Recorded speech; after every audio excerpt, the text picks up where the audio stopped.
We have so much basketball to talk about from an array of days, as a matter of fact. But we're going to start with Golden State. 2 games over 500, 8th in the West, 10-10 in their last 20. The whole thing obviously has been different dudes in and out of that lineup. Over the weekend, Steve Kerr made a comment on the Tom Tolbert show. Shout out. Here he is. Last year was pretty cool. Now, Steph got hurt. Yeah. Minnesota, we lose. But to go on that run, to beat Houston, to be in the Final 8 and give ourselves an opportunity, that's what we want this year. And there's no reason why we can't give ourselves that opportunity. I just don't want anybody to think like that we're all disillusioned and we're thinking like, hey, we should be competing for titles year in and year out with San Antonio and Oklahoma City the next few years. That's not realistic. Okay. Honesty, do we have a problem with it? How do we feel about the coach saying that? I do. I don't like it one bit. Fair enough. I just think about it in the aspect, if this was a player saying this, how it would be viewed. You know what I mean? This doesn't instill confidence in your locker room. This actually, to me, actually shows who's the real problem in this situation. You know, you're speaking down on your team. You're not really instilling confidence in this group. It's been problem after problem as far as development over the years. So it's obvious why you're kind of in this position that you're in now with this group. But, you know, this type of message, this type of energy, you know, this type of lack of confidence in your group, it's only going to spread within the rest of the guys. So, you know, him being the leader of this team, the coach of this team, I don't believe a coach should speak in this way. Like I said, if the roles were reversed and this was a player speaking in this way, his name would be tarnished. So I think the same thing applies to this coach. I disagree with everything he says. Yeah, I think especially being such a vet team that's been there before, like it's not like a young team he's trying to motivate, right? Correct. So I don't love the message. And listen, realistically, this is not a championship team. It's a bunch of guys that are out of their prime that can still compete and are good enough to win games. And you still have Steph Curry and you still have Jimmy Butler, you still have Draymond Green, you still have all those assets that are good enough to win games. Now, when you look across the league, though, the league doesn't wait. The league has caught up. The league moves on fast, and now there are so many other teams that are better than the Warriors. So I understand that aspect of him being honest and real, and hopefully finding some way to bring something more out of these guys, whatever they do have left. But I'm with Boogie. Can you imagine a player saying this? Would get either a player saying what JJ Redick said in LA, that I don't know what else to do. Imagine if like Luka was like, I don't know what else to do. I'm playing my best. Like, it's a weird message from the head coach to say something. Should he lie in the middle? I mean, listen, again, if this is a motivation, they lie any other time. Like, that's a great point. It's just if the roles were reversed. And can you imagine like a Kuminga said this or something? Well, Kuminga, that's a whole separate. But yeah, I don't agree with this method and this way of trying to pump up and I guess get the best out of your team. But to me, this is basically saying we are not good enough to play. So what, should we just not play the games? 100% what he said. Should we just not compete? So I don't love it, but I see what he's saying because at the end of the day, they aren't a championship team. They're not even close. Like, listen, you know what? I'm on the opposite side of you guys. You know, Steve Kerr is a coach that's won championships as a player. He's won championships as a coach. He's lost championships as a coach. He knows what it looks like to be at the mountaintop. I feel like he has the experience, obviously, that he knows what it looks like to be a championship caliber team, to be in that conversation. I think he just looks at his group, and he said it in a statement.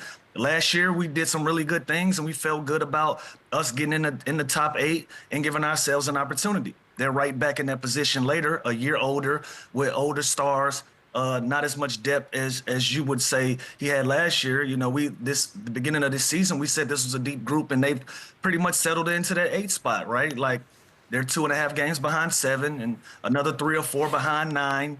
They're pretty much a 8 seed team right now. So and he used the word disillusion. Like, I don't want to have my team in a position to feel like I'm trying to BS them and say, hey, we're a championship caliber team. No, this is who we are. This is the reality of it. And until we can keep Draymond on the court consistently, and until we can put Steph in a position to be successful consistently with the group that we have as it is built, this is who we are. So I didn't mind the messaging. Now, again, when you have a veteran team like Golden State, you can kind of be more realistic and be more real with your messaging. So I'm sure whatever he said out in the public, he said it to his group. And also, it can be some truth to what Boogie just said. he might be somewhat of a problem. I don't know what's going on in that locker room. Never been coached or been around Steve Kerr, so I'm only taking this for what it's worth by what he's saying. But when you have a coach that's experienced it, that's seen it, that's done it, that's accomplished it, and he knows what it looks like, I don't mind him saying this at all. Yeah, I just think they're 36, 37 games into it. Like, I can't imagine Finch saying this right now, who are 3 or 4 games above them. I can't imagine Udoka and the Rockets saying this right now. Like, there's so much basketball to be played left. Different scenarios. Imagine if Udoka had 4 championships already. I guess, but you got to live in the moment right now. And if it just felt like that message right now, I just don't think it's a positive message sitting to a team that's trying to compete and trying to do every single thing possible to put themselves in the situation. Now, on the flip side, like you, Lou, I do agree. I think he is being realistic that this team just isn't good enough. He's saying the quiet part out loud. Anybody can see that. It's not like it's the craziest hot take that they're not a championship contending team. It's just weird coming from your head coach when you're in the trenches, you're on the floor, you're in the locker room every day with this guy, and you're a team. That's almost just something you keep in-house to me. Right. I agree. And also for me, when it comes to this group, the reason I put this blame on Steve Kerr, because this is his system that he's put in place. The league has now modified. The league has now changed. The league is now going big, and, you know, it's even to the point where we are starting to see 2 bigs on the floor again, but for some reason, Steve is still stuck in that old way of playing small ball. So that's why I also blame this current situation on Steve. This is the team that he's wanted. This is the teams that he's continued to construct. So when you sit here and say we're not in the position to really compete, that's part of your doing. You know what I mean? So on top of that, we talk about delusion. That's what every athlete operates on, is delusion, AKA confidence. We're so confident that it can come off as being delusional. So that's not a bad thing. That's how, you know, athletes reach that level of greatness. You have to have some form of delusion. So with all that being said, I can't look past Steve in this situation. And this is no knock to what he's, you know, done throughout his career. Yes, he's a Hall of Fame coach. He's a 4-time, you know, championship coach, all of those things. But this is also a league of what have you done for me lately? And as of lately, he's the problem in the Warriors locker room right now. So let's take a look at this through the eyes of the league, right? Because this is what they've done in the last several games. Last week, they played the starters against the Nets and Hornets, okay? Friday night against the Thunder on Prime, Curry, Butler, Draymond sat. Then a day later, they were all available to play the Jazz. Look, it's against the Thunders the one time everybody sits. I don't know if that's a waving of a white flag, Chandler. I'm not sure, but I'm pretty darn sure the office didn't love it. Yeah, I mean, listen, it's a pretty soft message. Let's play our guys against the worst teams in the NBA and win the games we technically should win, and then rest them against the games that they're going to be tough regardless. So I see it both sides. I see the strategy point of it. Like, listen, we are right there. We are in the middle of a packed team. Let's definitely go all hands on deck for the teams that we should beat and handle our business. But then let's just throw in the towel and sit down against the good teams on prime time. I don't love the message, but again, this seems to be like what he's doing now. He's being realistic. He's being honest, almost to a fault now about where they are. But it does, to me, this sends a bad message. We're going to play against the Jazz, but not. I mean, it's not that hard to beat the Thunder. Like what's the problem? Yeah, just call San Antonio. Just do it. I think it's a soft message to do this, especially with a vet team of guys that are dogs. These guys competitive. You think Draymond Green wanted to sit out against the Thunder? I think Jimmy Butler wanted to sit out against the best team. There's no way this came from the players. So I think, and again, maybe it's medical, maybe it's front office, maybe it's not even Steve Kerr, but it definitely sends a soft message that we're not going to play against the good teams. We're going to play against the bad teams. Don't love it. Don't love it, Lou. And you know what? My experiences with this type of thing, like I've played with some of the low management guys that's like the poster boys, you know, so you can look around and figure it out for yourself. But this has just always came down to scheduling in my experience. Like Monday is going to be this, Wednesday is going to be this, Friday is going to be this, no matter who's on the schedule, right? And I think we're looking at it as fans. Like we want to see that matchup. We want to see what they're made of. But if it fell on that schedule where, hey, look, Friday we resting the guys, or this is going to be a low management day, it is what it is. From a fan perspective, I want to see the matchup against the best teams, especially if you're trying to see what you're made of. Like, Steve Kerr having this comment and then doing this as well in the same week, it does ring strange, So I'm with y'all on a standpoint of, hey, listen, Jimmy wants to play, Steph wants to play, Draymond wants to play. The best players should be on the court, especially on primetime situations, especially when we're playing against the defending champions.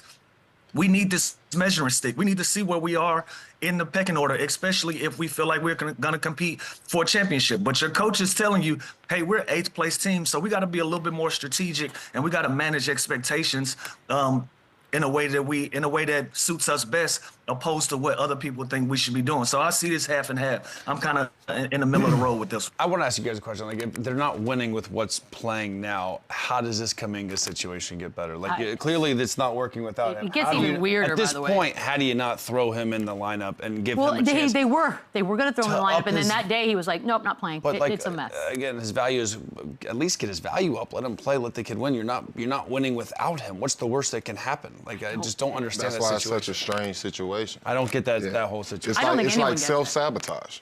Yeah, it really is. Like, I don't get it. And I get his game and his fit and everything, but like he deserves to be on the floor. That's why I'm Do saying something. Steve is the problem in this scenario for all of those things that we're saying. Like, nothing he's doing right now is making sense. But do you think Steve Kerr's the issue?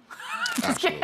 I mean, Just kidding. it's pretty obvious. Hold on, no, because there's another guy that I think sometimes has issues. His name is Draymond Green, ejected from that Jazz game, 2nd ejection in 7 games. Because remember that one time when he got in a fight with Steve Kerr and then showed himself to the locker room? That was cool. So look, if you want to go off of Warriors fans, the ones that are vocal, the ones we can hear, I think they're getting fed up at this point, Boogie. So I'm wondering, enough is enough. Like, where are we on the Draymond? Let's go to Boogie first. Let's go to Boogie first. Disgruntled is what we're gonna go. I don't know why it's so much outrage. This is who Draymond has been his entire career. It's been enabled from day one. When this championship run started, this was who Draymond was. Steve is on record praising him for being exactly who he is. So now when things are getting ugly, and all of a sudden we're turning his positives into negatives now. That I think that's completely unfair to Draymond. Do I agree with his actions on the court? Absolutely not. But like I said, it's been enabled for so long to the point this is who Draymond is. Y'all were happy when he was winning. You got to be happy with him when you're losing. Yeah. So, I mean, it isn't a surprise, but it is a surprise to now, where it's so much outrage on who Draymond is at this point in his career. Yeah, this is like Boogie nailed it. Everyone's fault. This is exactly who he's been when they were winning championships, and that was toughness, moxie. That was who he was a leadership. Now they're losing. now they're barely 500, and now it's an issue. Now it's a detrimental to the team. Now it's because they are losing basketball games. It's because their team is not as good, and they're not winning championships. So he's the same guy.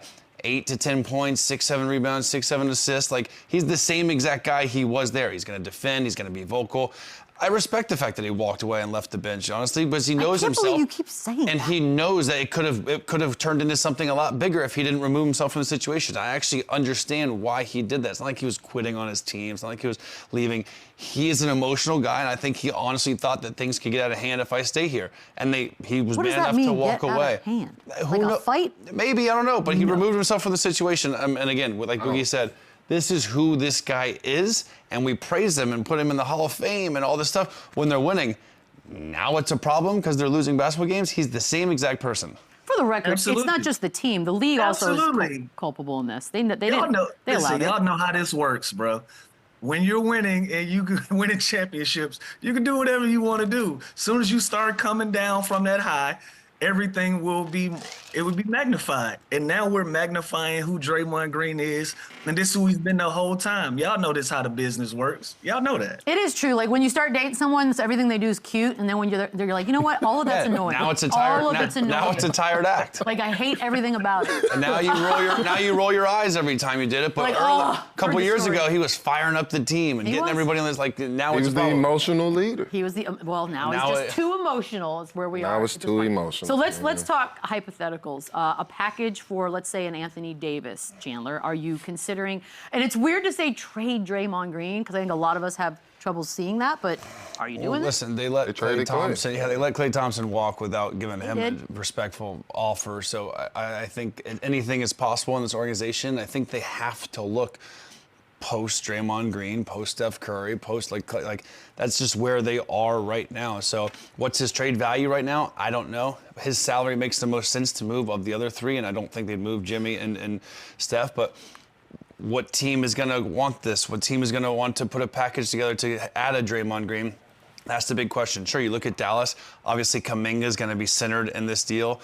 Does Dallas want a Kuminga and Draymond type of package for Anthony Davis? Is that something Draymond Green would want? You would think there'd be some sort of conversations or mutual respect there to even get to that point, but I just don't know his value at this point of his career with that salary. But it's weird to imagine him on a different team. It's weird to imagine him, so Steph, but that's what I thought with Klay Thompson, and he's gone too. So who knows? But I just don't see the package yet that would make sense. Yeah, well, look, we're getting there. Might be some interesting things heading our way when the trades start to happen. Let's talk some more games, shall we? We've got some Lakers talk here. Play the